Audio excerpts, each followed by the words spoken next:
Well, we're here, guys. This is Talking Luft, and if you heard the last one, we've come up with a new idea. This is Roubaix's most influential top six. It's an idea we did with San Remo, and I'm back here with, again, this idea because Roubaix was on the weekend, and I just love this race, and I love talking about it. This is, of course, Life in the Peloton. I'm Mitch Stocker, and the podcast is made possible by our major partner, MAAP.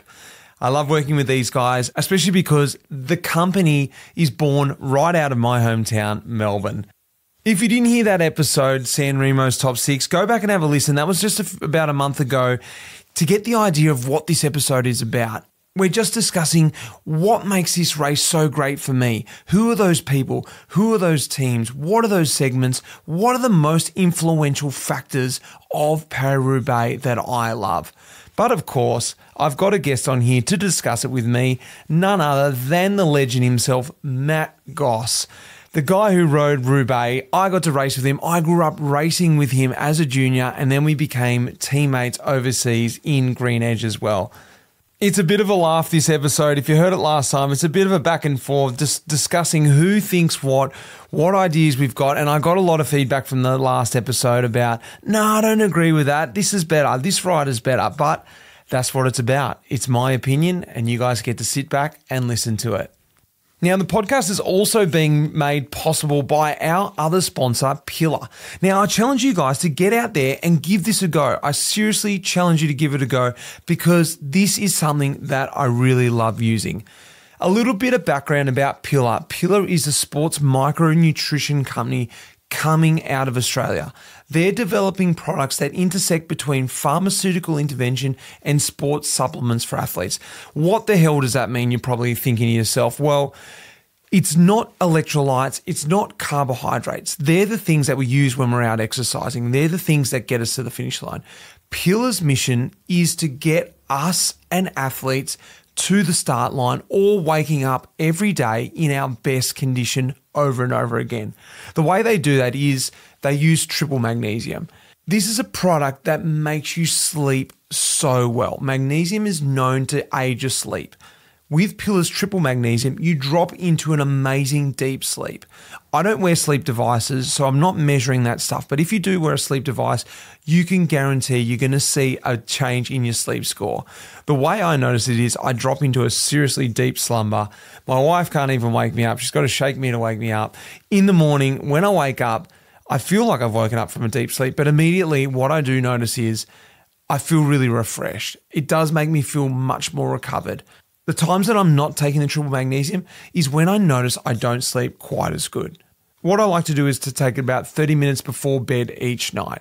If you want to try Pillar today, head across to pillarperformance.shop and use the code LITP for 15% off your first order, or for USA listeners, head across to thefeed.com/pillar. Give it a shot, guys. Get 15% off. Try it out. Let me know what you think. You know what? If you don't like it, you don't have to use it again, but give it a shot at least one time and tell me you don't sleep better. Guys, sit back and enjoy this one. Roubaix was on the weekend, so we're still in the aftermath, but we can still embrace the beautifulness of this race. Here we go. Talking Luft's Top 6, Roubaix.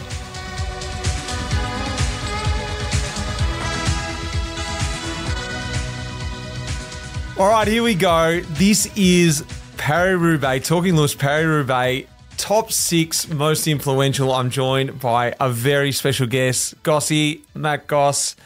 Mate, welcome. This is a special one. Thanks, mate. This is going to be a bit of fun. Talk about what's happened on the weekend and a few years before that, eh? Well, let's start with the weekend, shall we?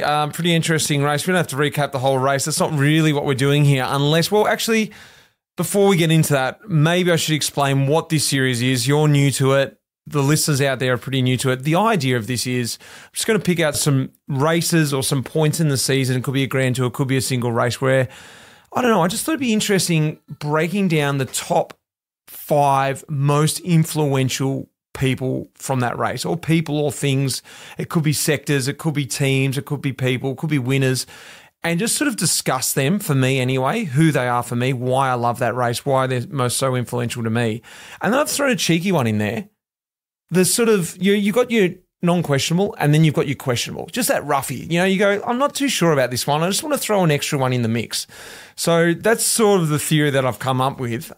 I don't know, Gossy, were you able to put sort of 5, 6 together in your head? Yeah, mate, I think I've chucked a few together. The one you just said before, which is quite interesting, is sectors. I didn't really think about that, but, you look at this race and everyone knows Arenberg Forest. There's a few sectors everyone knows, but they're pretty decisive in the race. We should have done a sector. I didn't even think about it. I thought about it just then. I should just throw a sector in. Damn. We can chuck in a sector each. It's not hard. Let's do it. Yeah, well, let's just do 7 then. Let's just chuck a sector in. Well, let's talk about last night. Well, the night before. It is Tuesday, 2 nights ago for us, 2 days ago. The Roubaix this year, mate. What did you think of the race? I think it's just like every race that I've seen this year. It's just so fast, so hard from so early on. Watching that race on Sunday night, it's unbelievable. Normally you have a big field, say 70% of the field, 75% of the field come into Arenberg. And that was already decimated before then. That used to be where, not the race started, but that's where the race started. And we were already down to probably 50 guys by that point. It was already blown apart. And a lot of people's day was done before it even got started. It was exactly that. And I want to say, arguably for me, it was so impressive what Vanderpool did that I got to a point where I'm like, I sort of know the result, 50K to go. Started falling asleep back here in Australia. And I'm like, I can't believe this. It's so great what he's doing. Yet, I don't want to use the word boring, but I wish there was a bit more action. Well, mate, you look at it, there's absolutely no taking away from what he's done. Is so impressive to right off the front. And I was the same as you. I watched that move, start to get the gap open. I'm like, well, we kind of know what's going to happen here, but that's a very spectator thing to say. If you were that bike rider and you were that strong, mate, it's the best 60 Ks of your life, isn't it? But for us, it's like when you finish racing. I want to watch mountain stage now, not a sprint stage. They're boring, but give me that time in the Peloton, not a chance. Give me a sprint there every other week. But it was a bit like that. But I think we had so much action from the get-go until that point too. So, what else can we expect from these guys? They're just riding full gas. It's just impressive. What's your one takeaway point from Roubaix this year? One takeaway point? I can't really think of one point, actually. It's interesting they've chucked a chicane in before Arenberg. That's a point to look at. Just because, for me, that was one of the scariest parts of the race. And a big adrenaline rush. You've had some misfortunes through there, and when you go in there, it's just so unknown. Like you're going in. It's like a bunch sprint. So that's a big change in the race. So look, it's a takeaway that I guess they're trying to do everything they can to make these races safer. And we still got an amazing show. And I can only imagine how hard Arenberg is if you go in after going through a chicane, because you lose all your speed through half of that. And the last half drags back uphill, which is solid. So if you're coming in 40K an hour instead of 65, mate, it makes that first half just as difficult as well. So maybe so something to look at from the race in terms of it's still got a spectacle. It's definitely different. It's something for older than us guys that race years ago to look at and go, what are they changing all these original features? But look, it doesn't change the race. I reckon my takeaway point is the same point. But I'm sort of like, and I guess I'm in the position to say it because I have crashed on there. Leave it as it is. Let it be as it'll be. And I love that. I if we're going to change it, why don't we race it from the other way? I'm saying we. Why don't they race it from the other way? The way they used to, turn right into it, or find another street. That's basically a U-turn into that point anyway, if you're coming in the opposite way. For me, that Arenberg, it's one of my – I've seen that, but for me, my first time doing that race, I remember we did recon with CSC or Saxo. I can't remember what it was for my first time. It must have been Saxo. And I went into Arenberg in training, and I got out the other side, and I'm like, I'm pretty sure I'm going to have to tell the team I can't do this. Like, I went through that 40K an hour, and I could barely hold it up. I'm like, how am I going to go in there at the race? And then and I was like, just toughen up, mate. Like, you can't just pull the pin because it's too hard to go through there. We got to race day, and I remember actually coming in the front, the top 10 guys there, and I looked down at the speedo, and we're doing like 67K an hour, and I just remember thinking, I was crapping myself at 40. So I was just like, hold on. So that's like one of my first memories of Roubaix as well. So I kind of, like you, I'd like to see it still stay the same because that tradition, and it's one of my first memories of that race, like that real specific one that sticks in your mind. And I was like, this is going to be an embarrassing conversation to tell Bjarne Reese that, maybe send me to Catalonia. Oh, well, in case you didn't know what the hell we're talking about Hell of the North, Queen of the Classics, the Easter race, Sunday in Hell, Roubaix, I guess, a little bit of history on it. The first edition was 128 years ago. It's one of the oldest races in the world, 1896. And the two guys, the way the race started, I don't know if you knew this, Gossy, the two guys who built the track in Roubaix went, how cool would it be to hold a race that finishes on our velodrome? So they contacted the guy who was organising the race, Bordeaux, Paris, and said, hey, a couple of weeks before, do you want to hold like a bit of a warm-up race? But we go Paris to Roubaix.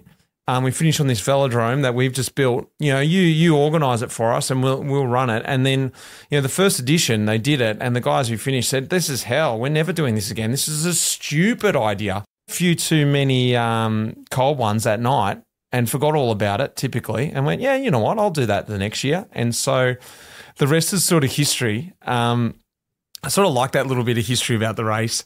And in case you didn't know also about Gossy's history, the way we're going to do it, and I'll use you as an example, Gossy, for the way we're going to do it today. A little bit about you. You were 10 years in the Peloton. You retired in 2016. You rode on teams like CSC, Saxo Bank, HCC, Green Edge, MTN, and One Pro Cycling. You're a two-time winner of the Giro, winner of Milan-San Remo. But when it comes to Roubaix, mate, disappointingly, you started the race only 4 times. Couldn't believe that. I thought you rode it a few more times. No, mate, the biggest issue was that the team always, especially at Green Edge, they were a lot more focused on the Tour de France and the green jersey and the sprint stages. So I kind of did the early classics, Tirreno, the Milan-San Remo, and then I got taken out of the classics for a few years just to focus on the green jersey and the sprints at the Tour de France. So that happened a bit. And then also my first year pro, I was in a team with Fabian and Stuart and those guys. So breaking into that team was a bit tough as a neo pro. So I would have liked to have done it a few more times, absolutely. But it was more a team decision to focus on the sprints later in the year. You know, I think most of the time actually I ended up going to the Giro and raced 2 weeks of the Giro just to prep for the Tour. So that kind of eliminated the Roubaix, and it's kind of crappy because it's a race I loved, but you know we had priorities at the time and that's where they laid. Probably my best chance would have been after San Remo in 2011, where I was still going really well, and I come into Arenberg and broke my chain, so I had to sit on the side of the road for like, you know what it's like when you go through there. There's carnage.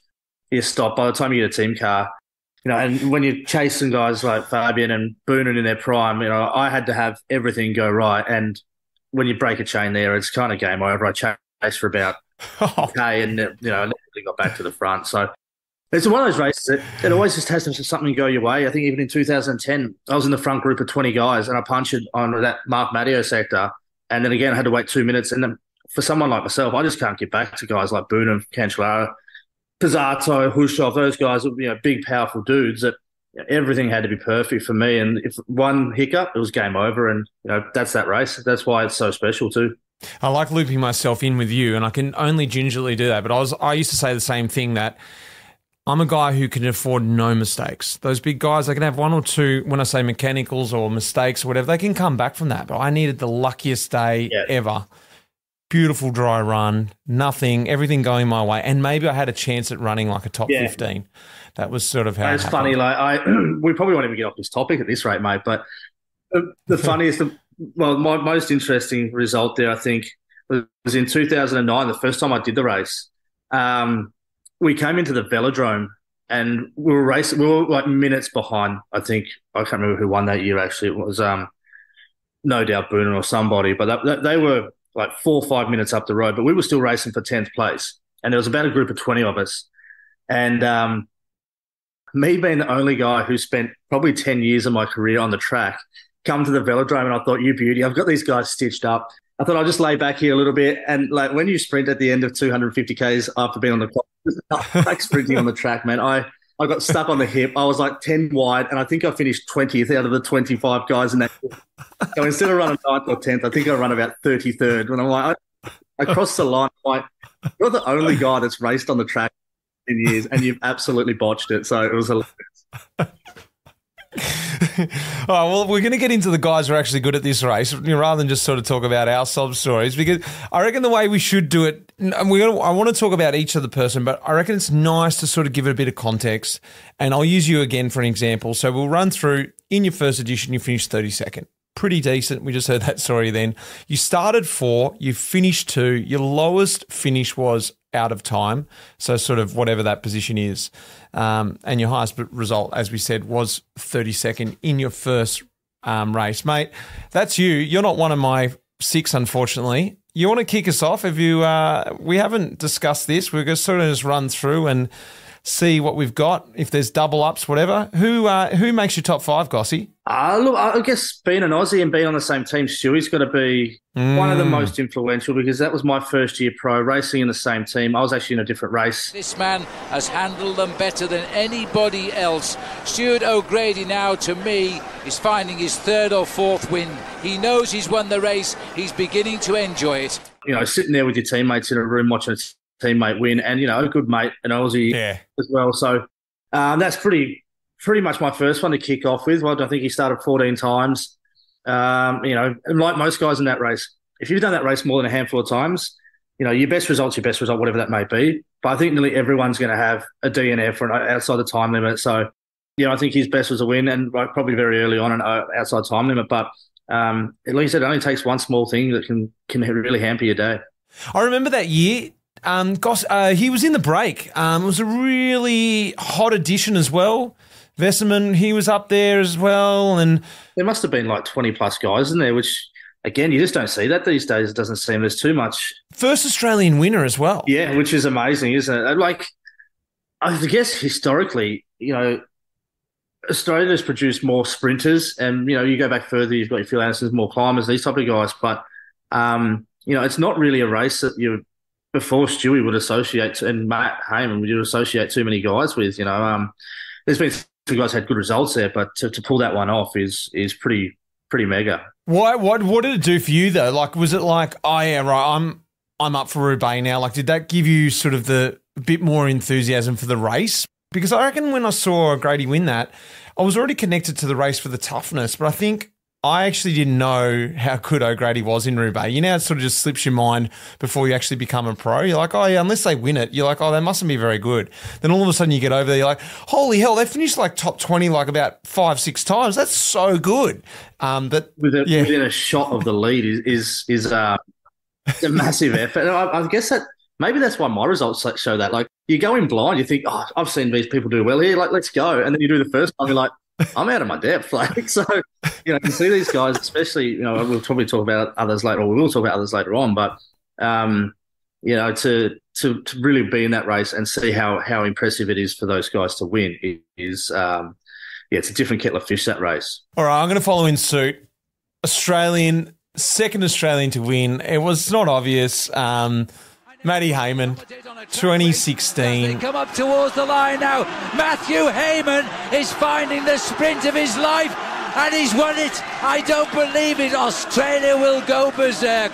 Matthew Heyman has won Paris Roubaix, only the second Australian ever. Unbelievable. Look, I'm not going to repeat the story. Everyone knows the story of Heyman. I was there in that edition as well. I had a crash, as we all know, so I'm not going to go through all that, but the thing with Heyman is his first edition, he finishes 22nd.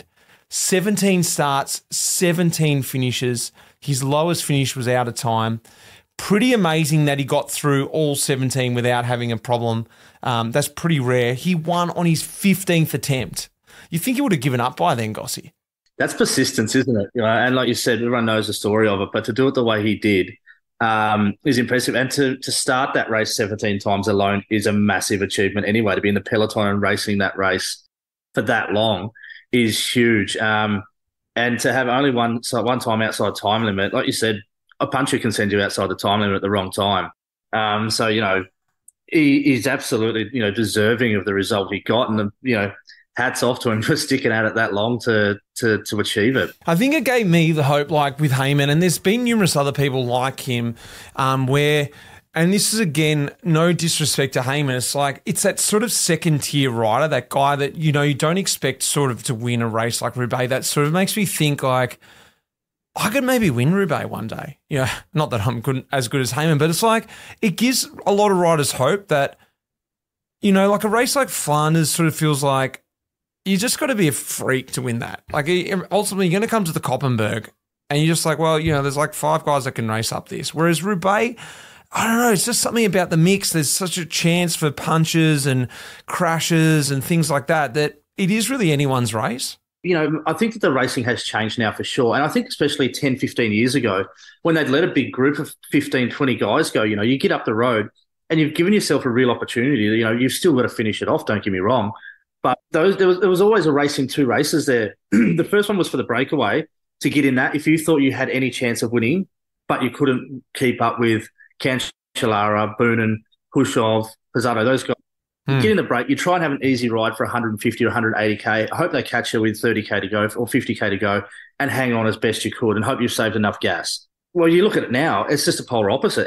There's half the field gone by the time you're 150K in. And there's a bunch of 7 guys up the road that have absolutely rode balls to the wall for that far. When they're caught, they're more tired than the guys behind. Well, the break this year was pointless. Yeah. No, it was completely pointless. Remember the days when I used to try and get in the break. It was literally that. You would put everything on the line for 50K just to have an easier ride. You're not fighting into every sector. You're just riding across them at tempo. But now it's just. I think there was probably guys absolutely spent before the race even started. So it's different the way it's changed. And I think there is only a handful of guys that you go to the start of that race and go, there's these 5 guys are going to be there. But again, I said, there's been winners over the years, which you probably wouldn't have picked as well. You look at Van Summer and some of these guys that you wouldn't think before you went into the race, he's going to be the one that's standing on the top step today. Do you think that takes something away from the race or adds to it for you? I think it's got to add to it, if you're on a good day and everything goes your way and you can beat the best guys in the world in one of the hardest races in the world, you're a deserving winner. It's the age, I think. It's one of the easiest classic to finish, but one of the hardest ones to win. And everyone can win it. So it's kind of the similar situation that, maybe not everyone can win Roubaix, but, there's always... Not everyone can finish it either. So I think it is interesting. I don't think anyone that can win one of these monuments of the sport, especially these cobbled classics, they have to be one of the best bike riders in the world. So, I enjoy it. All right, hit me with who's your next one then? Do you have Heyman on your list? Heyman not make your list? Yeah, I think he did. We've ticked Heyman off, have we? So Heyman's what? Your number 2? 2 Aussies. Yeah, well, we've rolled into the other Aussie. Yeah. So Heyman was on my list. Right.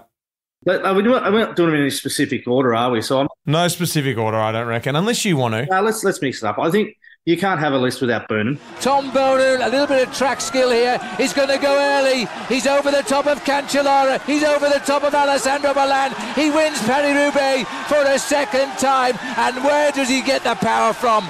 Big Tom is an absolute superstar. He salutes the crowd and he's shown the Belgian press he really is the best. Ah, nice. Of course you're going to have it. Yeah. Hey, well, I've doubled up on that one too. Right, give me your theory then. Why does he make your list? Well, what's he won it 4 times? Yeah. You can't discount a dude who's won the race 4 times. Like, we're just sitting here saying how hard it is to finish it. Imagine to win it 4 times. But it's also, again, it's an era that I was actually racing in at that time. Yeah.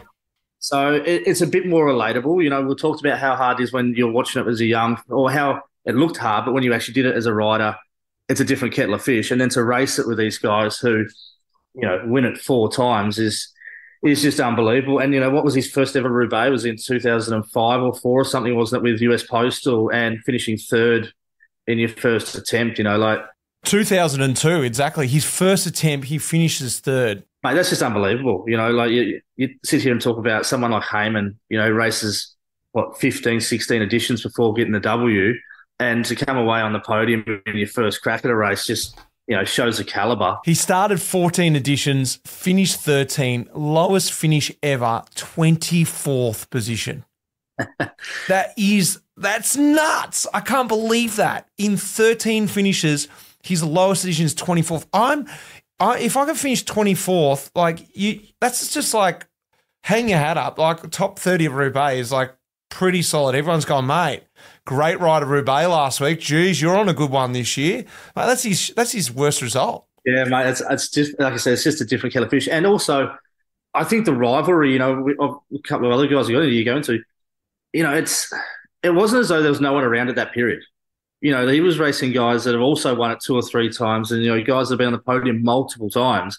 But it's just there's that handful of dudes that went through that era of cycling that were built for that race, as well as many other parts of the sport as well. But to see the rivalry between him and Fabian and these guys through that period was, it was pretty cool to be part of. Whether part of in the sense that we were racing at the same time, but not in the same. Yeah. Yeah. We're on the start line. Let's say that. I was early on that day. I was chatting to Tom Boonen the other week. We had him on the pod and we were referencing some races and things like that. And I was sort of talking like, I was in that race too. But I was like, I was at the bottom of the Tyenberg. Like when you're at the top of the Tyenberg, like he was the reason why I was getting dropped. Yeah. I had no effect on his race whatsoever. He inflicted a lot of pain. Remember the Tyenberg? Every time you see him attack or tuck up the edge of the road, you're like, oh, God, now my day's win. And also, I think it just shows gives, I don't want to say credibility, that's the wrong word, but it just makes Heyman's result look that much more powerful, that much stronger. The fact that he pumped him in the velodrome. And not only that, when he attacked him at like 2K to go, I love that. That bit for me in the Heyman result was the best. When Boonen goes, I was like, there he goes. They're finally, the string's broken on that little uphill before they hit the last sector. Yep. Heyman, when I saw Heyman going across to him, I was like, I can't believe Heyman's even getting across. This is amazing. He's got to his wheel. Then he just hits him again. I'm like, what? How can you even do that, Heyman? Who are you? Yeah. And then when he just pumps him in the sprint, I was just like, when he came back together, I was like, oh no, Heyman spent his bickies now, and then still just to roll around and win the sprint. That's I'll try and win it solo. If that doesn't work, I'll do it in the sprint. And leads it out. Yeah, just from half a lap out. Just shows like what I said before, man. Like sprinting at the end of that race is just different to any other race. Like you get out of your seat and you go, yep, stomp on the pedals, and you go, nah, sit back down and just hang on as best you can.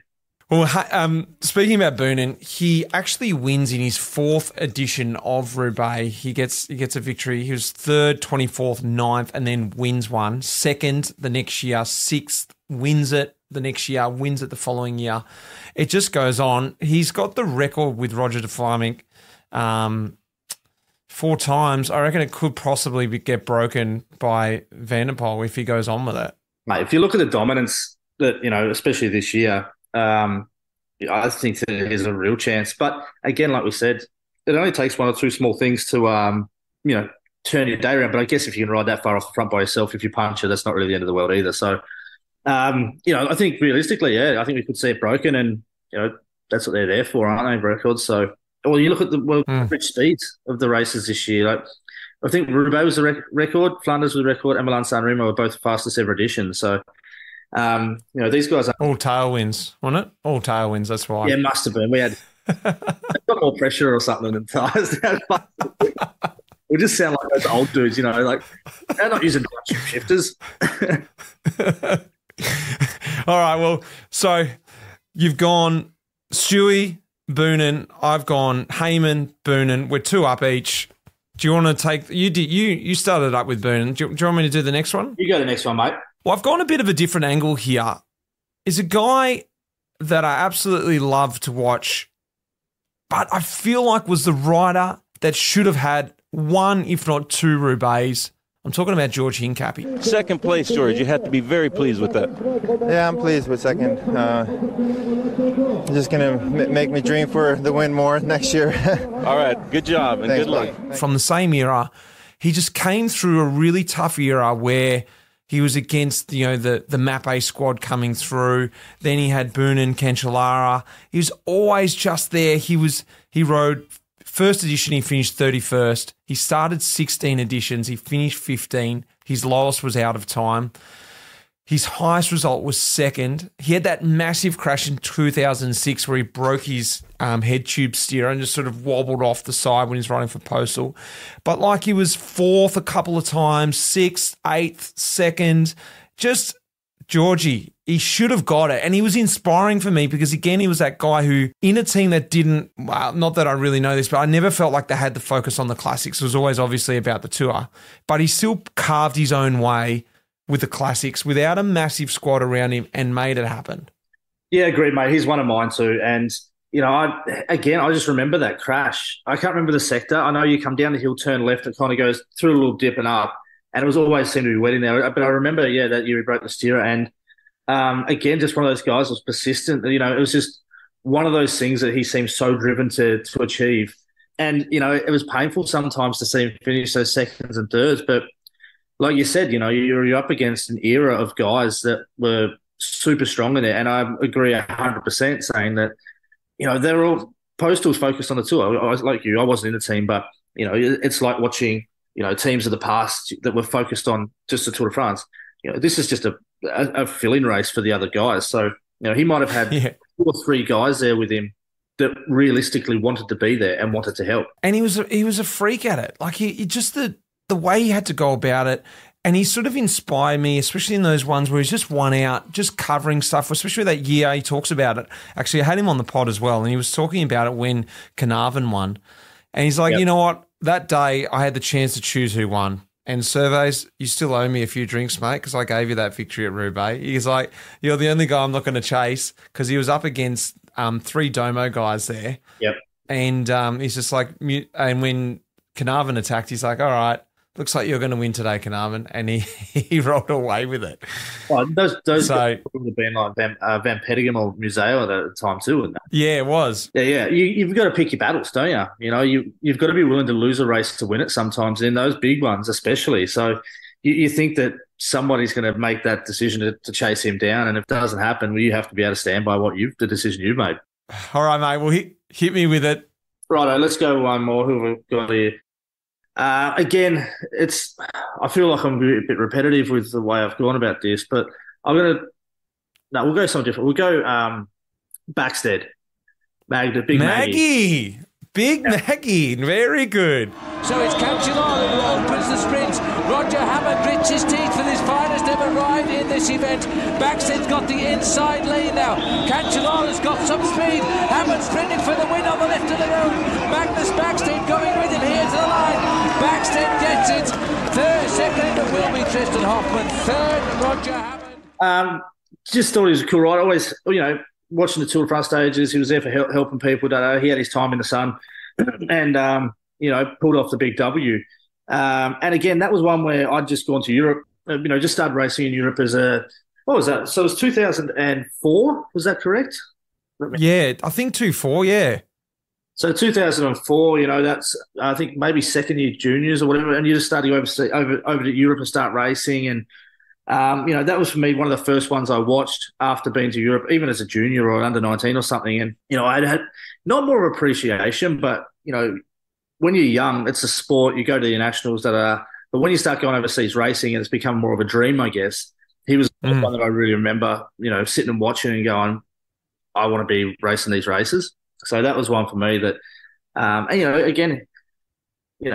probably, well, it's obviously the best result of his career, but, it's not like it's a Boonen who's won 4 times or, Cancellara's won multiple times. It was one that was like, I'm happy to see this dude get a big W. Yeah, I remember because he came into the velodrome.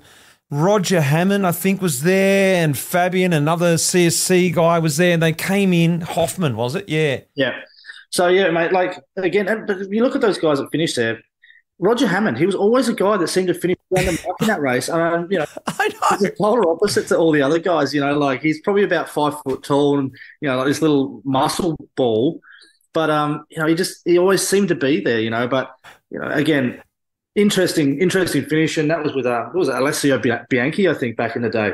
Oh, and Taffy was on the team as well, of course. One of Taffy's last sort of years. And on the track in the sprint, I remember when they were doing it, I just visually remember that Maggie came like underneath on the blue or even on the duck boards maybe. Like it was a real funny sprint too because like it was a hard one. You got to think Fabian was riding for Fassa back then too. Yeah, I do remember. I think you're right actually. I can't remember the intricate details of it, but I do think I remember that dive down and pop back up.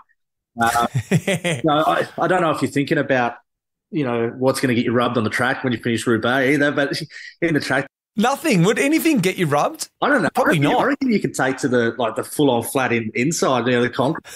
There's not a barrier there. I think it's free game. If you pulled over 250 Ks in the cobbles, should we just go for it? Imagine The thing with coming to the finish, you just hold them up on the fence, go to the truck stand. Yeah, because no rules apply. All the rules apply, man. Track rules apply. Because I think going back on the original edition, they wanted to do a few laps on the track to race on that first edition. Imagine trying to do like 10, 15 laps on the track, riders. So that's one thing I'm always worried. I find funny is that none of the other riders really sort of muck up the sprint of someone else. It sort of always works out. Riders coming in and riders finishing. The other thing that I always find interesting too is obviously it's never going to happen. You've got a big bunch coming to the finish, but you've got people entering the track. You've got people doing their first lap. You can have, I don't know what the rules would be. Like somebody could become entering the velodrome, say 30 seconds down for a lap down, and you're coming into the same group that's coming to the sprint, like chuck a teammate in the way, get a little bit of a lead out from somebody you drop. Like, what's the go here? Yeah, you could definitely just wait on the fence. But you're right, though. It's always been pretty fair sprint. You've never seen any sketchy stuff there. But I think that's also because everyone's knackered.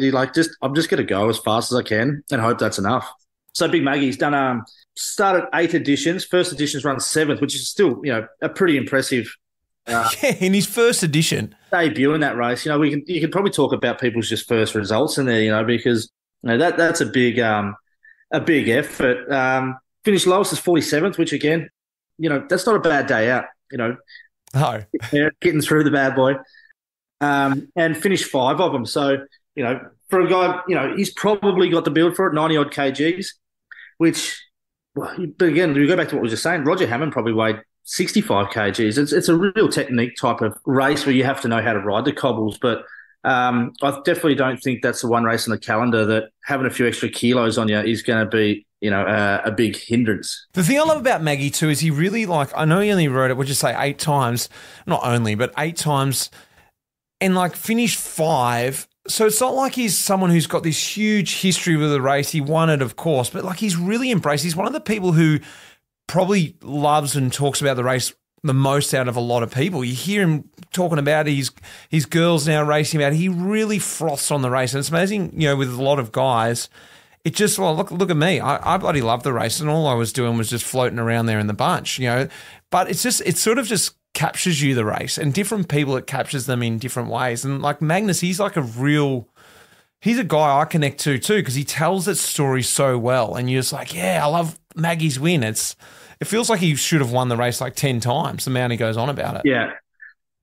All right, I've been saving him. I'm going to go straight into it. He's one of my favourite riders of all time. Taffy. Right, and this cheer reserved for the champion of the day. It has to be the greatest arrival in world cycling because the crowd are just shouting his name and chanting his name, Taffy, Taffy, as he goes around the stadium. And he has all of the time in the world to enjoy what will be, without doubt, his finest hour. 1 lap to go, and they won't be in the stadium before he comes round again because they're still on that stretch of cobblestones outside the stadium. Andrea Taffy can wave to the crowd.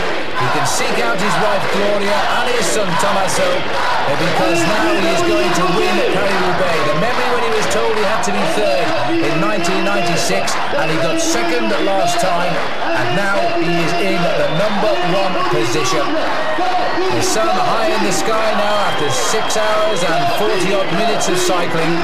But this man has been at the front for most of those hours too, and he's never looked really like he wasn't the man to beat. The 2-handed salute for Andrea Taffy. He is going to enjoy every moment of this, winning as champion of Italy, as Francesco Moser did his hero in 1980. Unbelievable. He speaking about guys who absolutely love this race and put it up on a pedestal and just love it. Taffy has got to be up there. He's a guy I connected to aesthetically. I loved his style. MAAP, of course, cut cap. He absolutely loves this race. He wanted to emulate his cycling hero, Francesco Moser, to win the Roubaix in the national champs colour, which he was able to do in 1999. Before that, he'd already featured in 3 of the 1, 2, 3 MAAP finishes. MAAP finished first, second, third 3 times, and Taffy was in all 3 of those finishes. Yeah, Taffy was third on the first time. The second time he was second, and then in 1999 he wins it with his teammates. Peter's second and Steele's third. He just absolutely loved this race. In his actual edition, 29K to go, he gets back after a puncher. I've just recently watched this because I had to go back and watch it. I just wanted to see it in full. So I watched the last 100K. He gets a puncher. He's just riding. He's so far back up on the tops. Yeah. He gets back after the puncher, hits them on the normal road. Everyone's in his wheel. Wilfred Peters is in his wheel, his teammate. He just swings out, creates the gap, and the gap just opens up from there. They're all chasing behind. You've got Hincapie's in the group, Leon Van Bon, Joe Plankard, he's also in the group. Steeles is in the group, Wilfred Peters, so they're blocking as well. Taffy just rides away, gets the cut cap, flings it off. No. So he's gone from, you know what, so no need for safety anymore. Get rid of this cap. I'm just going bare hair straight to the finish. He is so far back. He's got to be about 14 centimetres behind the bottom bracket. Unbelievable. He's practically in an aero position how far back he is. Yeah. Smashes along the cobbles. He gets to the velodrome. This is the best bit. Anyone's got to go back and watch this. As he gets to the velodrome, the crowd is literally chanting, Taffy, Taffy, Taffy. He just rolls around and this is one thing I missed a little bit from Van der Poel on the weekend. Taffy just embraces the crowd. He doesn't bother pushing on. He just rolls in. A little lap and a half, you come in, you get the bell. That's right, yeah. You're lap and a half to go. Take that in. That doesn't happen every day. You want to be remembering that. You want to come in and know every bit of that last 450 metres, whatever those velodrome was. But soak it up, man. Soak it up. He was just everything Roubaix. He started Roubaix 13 times. Of course, he finished 13 times. The lowest position he finished was 79th, and he won on his 7th attempt of the race. Taffy is a legend. I got a chance to ride with him. Did you ever ride with him? Not in a race, but meet him in Italy? I don't think I did, actually, mate. I don't think I did. But yeah, it'd be a dude, like you said, just one of those. There's so many stories. Just be, you'd mention Roubaix and you'd be like, right, I've just opened a book. Let's, or what's it called? Like an audio book. You just sit there, sit back and listen to it for the next hour. It'd be pretty amazing. It was a couple of years ago. He was so fit, and he was just rolling along with some rollers in Italy there. He had it in the big ring, of course, and he was just grinding up this climb. We did a little fake race over the top of this climb. He put me away. He just sprinted off in the 52, whatever it was, 16 or something. I was just like, he's still got it, this guy. It was my dream. You talk about that position, but he was the extreme of that position that you rode. But that's kind of what the technique you want to be using over the cobbles, isn't it? You want to be back over the back wheel, keep that front wheel light, so you're just puttering across the front of the cobbles. But to be able to do it in that position and generate the power is pretty amazing. What about when he was age 52, 2018, he tried to come back and get a start in Roubaix. He actually had a team that was going to give him a start. I don't even know what team it was, but eventually he broke his collarbone, which put an end to that. Can you imagine him riding at age 52? I don't know if it would have wrecked it for him because it would have been a completely different era. I think it'd be completely different, man. And my bones would be shattered going across there at 52. But I do remember that. Was it the small Italian team? I can't remember what it was called at the time now, but I do remember he come back, he got a spot, and he busted his collarbone. I do remember that. Imagine having that mindset, what are we? We're 38 this year. Give us another 15 years and have a crack again. Mate. I can't even imagine going back just being out of the Peloton for a couple of years. I would just get killed out there, let alone at 52. How fast they are.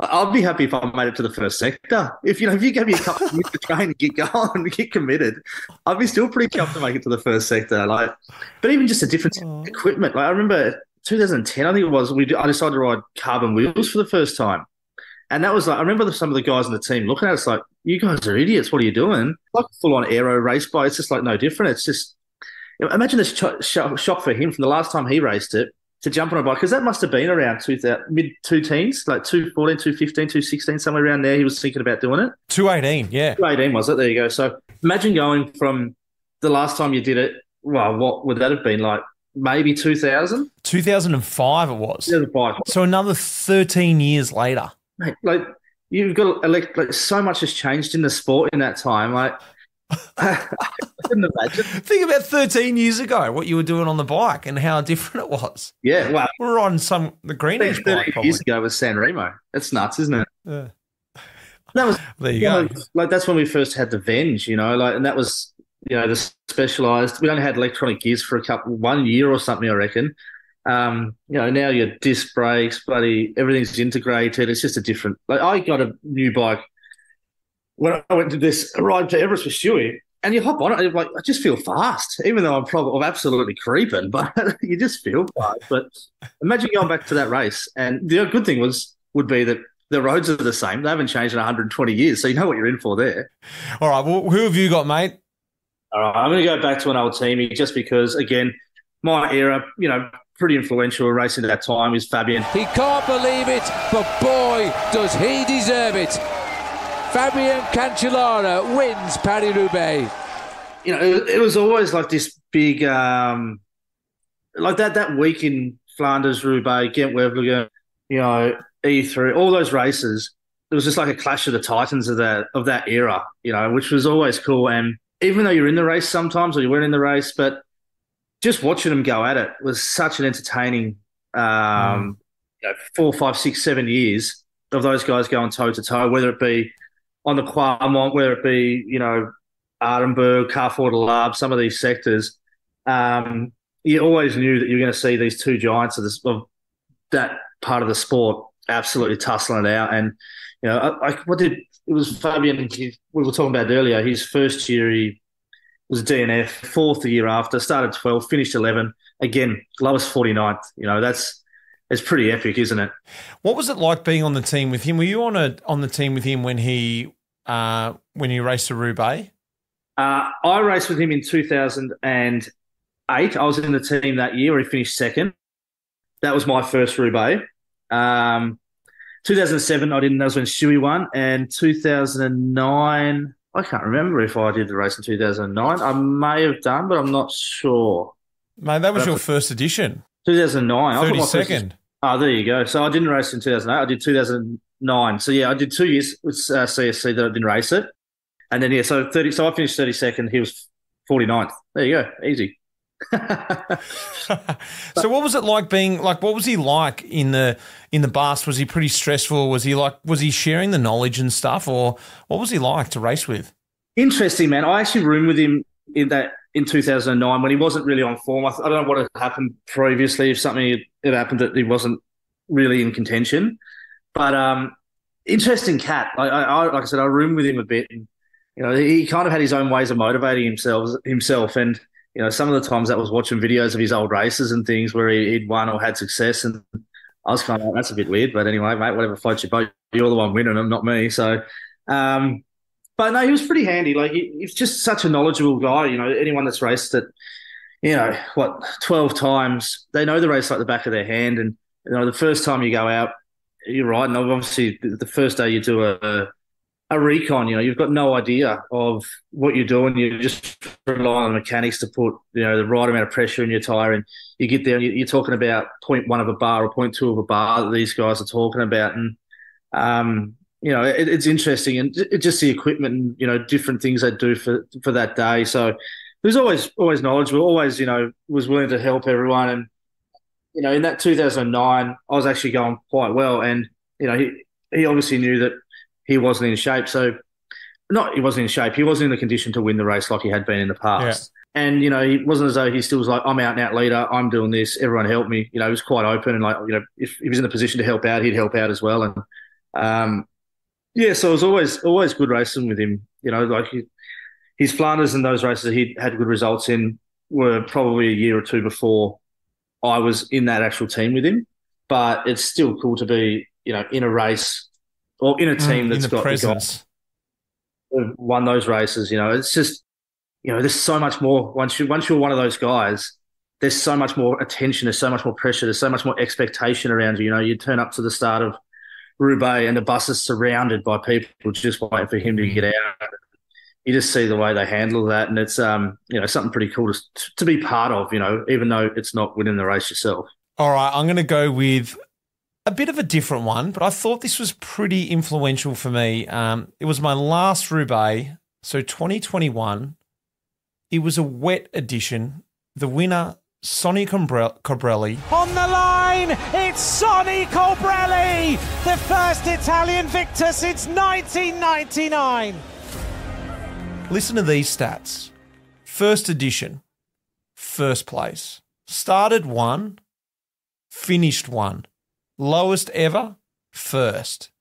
That is nuts. That's literally the case of just drops Mike, isn't it? Like, gets off the bike, boom. Obviously, he was pretty unfortunate in his career a bit later on with, his heart stuff, I think. But still, mate, if there's one race you could do that's one to be able to go, yeah, I did it once. How'd you go? Won it. Oh, well, right. Like, it's pretty insane, huh? It was a really cool edition because, that was my last one. I didn't really give a crap who'd won it that year because I was just like, I'm so done with this race. But looking back on it, it was such a really special edition of that Roubaix being later in the year, especially looking at those stats about maybe what he could have done in that race. If he's going to win in his first edition, could have gone on and won so many more. But like just leaving it, like you said, the mic drop. It was actually 22 years since the last Italian winner from our favourite, Taffy. Yeah, mate, that's it's pretty epic, isn't it? Like, to turn up to that race without having raced it before and to win. And with all due respect, it wasn't Boonen's first race. Like, he's been racing in Belgium his whole life, racing the cobbles his whole life. And wasn't probably one of the biggest favourites there. To go away with that's epic. He's in a wet, ridiculous, wet, slippery edition. It wasn't even just like a normal edition. He probably wasn't sitting on a start line going, I reckon I've got these fellas in the bag today. He might have been. I don't know him personally. Maybe he's just super confident. I don't know. But, mate, that was one thing I always wanted to do, and I don't know why. I think it's just nuts to think about. Win Roubaix on your first one. Yeah, I wouldn't have minded either. I didn't work any of them, but to do a wet Roubaix. Yeah. I never did it. We had sections that were wet and stuff, but, I think it brings a whole new element to that race. Don't get me wrong. It's a technical race, you're on cobblestones, whatever, but to do it in the wet, that brings a whole new element of bike handling and positioning and non-stop concentration for 6 hours. That would have been pretty cool to do one. And I think I hit this dry spell in the north of France for about 10 years where it didn't rain at all. So I never actually did one of the competitions that I did. All right, mate. How many we got left? Is this your last one? Run me through your top 5. Who have you done so far? Boonen, Heyman, Taffy, Stewie, Magnus, and Fabian. Oh, you're done? Done. So, yeah, Boonen. Who's your 6th then? Sorry, yeah, so I had Taffy with you. I'm sorry, mate, I should have picked that one up. Just because of those MAAP days, like just seeing that team dominate and, coming to the velodrome with 3 dudes. And like we've said, this race is so difficult just to get your team leader or get yourself to the finish line. Doing that with 3, man, that's just a different kettle of fish, isn't it? Like, I think Taffy was more so just for that MAAP team in that era where they just dominated, and those pictures that when you're a kid, seeing 3 guys finishing 1, 2, 3 in Roubaix. This is a complete lap of honour. 1, 2, and 3 by the MAAP team. I've never seen anything like this before in this race, or in a classic of this stature before. The 100th anniversary of the Paris Roubaix will be celebrated all the way throughout Italy and throughout Belgium. 1, 2, and 3. MAAP triumph with Museo first across the line. Bortolami alongside him, Taffy into 3rd spot. That was a dominant piece of bike racing, the like of which I've not seen before. All right, I'm going to throw my 6th one out now. This is my sort of questionable, and it's a bit of a different one, but you've already sort of set it up. I might as well hit it out of the park. Team MAAP is my roughie, and for numerous reasons. For the reason you just said, we just got to look at the results here. 95, they come in. They're 1st and 3rd with Ballerini and Museo. The following year, they get 96. They do the 1, 2, 3. Museo, Bortolami, Taffy. And in the Italian newspapers, the headline is, "This is what we do," underneath the photo. But doing a bit of research into it is like there's many stories about how that all came. Have a look at the photo of it. The three of them come onto the velodrome. Who decide who won that day? Apparently the story goes that about 85K to go, the three of them go off the front. Actually, the four of them go off the front. Ballerini gets a puncher, so there's three of them left. Giorgio Squinzi, he calls up Lefebvre, who's actually the sports director at the time, and apparently Lefebvre just hears, "I want them all three to go to the velodrome," and then the phone cuts out. So Lefebvre just makes his own decision at the end. Okay, of course the Belgian wins, Museo, and the two Italians can come second and third. Yeah. So they were super pissed after that. Squinzi apparently wanted them all to fight it out on the velodrome, get them all there and then let them fight it out in the velodrome. After that, Museo finishes third the next year. They go 1, 2, 3 in 98. Ballerini, Taffy, Wilfred Peters. And then 99, they go 1, 2, 3 again. Taffy, Peters, Steels. 2000, Museo wins. 2001, Ballerini. He retires. Remember this scene, retires by unzipping his jersey and revealing Mercy Roubaix. So, like, it's just everything about that race was MAAP. If they weren't winning it, they were just featuring in the race. They just controlled that race. For me, whenever I think of Roubaix, I think of MAAP. I think of the Colnago, the blocks, everything about those two things are just perfect. Yeah, absolutely. But that's like you said, the bikes. It's one of those bikes that I remember wanting to have one of my bikes painted like them because you want to be like those dudes, you know. And just that dominance is something that, you know, you have to admire. You have to look at it and go, wow, that's just so difficult to achieve. But when you can see him doing it and doing it, you know, multiple years, it's pretty epic. Pretty epic. All right, Gossy, let's finish it up, mate. What is your number 6, your questionable, most influential part of Roubaix? But I think it is actually a sector or sectors of the race, which, you know, I think everyone, there's always the famous sections. You know, you look at the Tour de France, Alpe d'Huez, you know, but there's definitely harder stuff in there. And I actually think that's the same in Roubaix. You know, you've got Arenberg, don't get me wrong, it's massive, it's huge, the crowds are there. But I think that there's actually harder sections in the race. And one of the ones is Carrefour de l'Arbre. You know, I think that sector towards the end of the race, it's a bit longer. You're a lot more tired. It's probably just as brutal, if not more. You know, twists and turns in there. So, I'm not saying that it's questionable in terms of Arenberg's overrated. Don't get me wrong. Everyone knows that that's not the case. But, you know, I think it's funny that these races get one thing that you think about of that race when, you know, there's other sectors in there that, you know, make your bones shiver or make your body shiver before you get there because you're like, this is going to be brutal and it's just hold on and well, I think that's a really good point because we always say Arenberg's not where you win the race, but it's where you lose it. Arguably, Carrefour de l'Arbre is where you win the race. It is. There's only a few sectors left after that, but it's probably one of the hardest sectors in the last 30, 40K. And that's generally where, you know, the race is already split apart, but that's where the race winning moves are happening. That sector, people aren't doing it on the last one into the velodrome. That's just a little bit of, you know, that's not a cobble compared to the other stuff.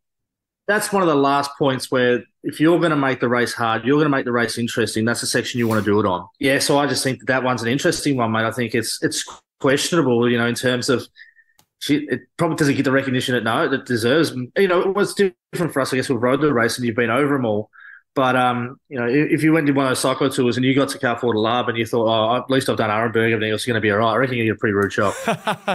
Mate, that was a very good point and always great talking Roubaix. Look, we could have gone on for ages. We should have made top 50 most influential. Maybe we can do another part later on. Gossy, awesome to have you on the pod, mate. We're going to get you back later on. It's awesome. Always having a chat, man. And, you know, hopefully the rest of the races this season is fun to watch.